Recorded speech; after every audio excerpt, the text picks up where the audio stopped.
Guys सब झील मेरी तरफ से नमस्कार।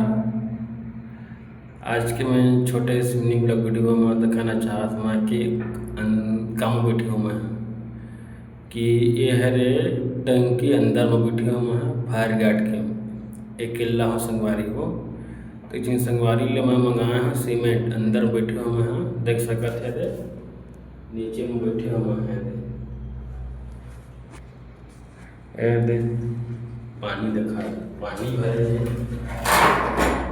इसमें संगवारी हो हम पूरा पानी भरना है तो नीचे में बैठे हो देख सकते थे संगवारी कोई नहीं मैं बस अकेला हूँ। याद है ये मैंने संगवारी पानी ही देखा है पानी हमारा से अभी तक ऊपर जाऊँ ऊपर से फिर वो पानी डालूँ पाइप डाल के वहाँ संगवारी पानी भरना है अभी वहाँ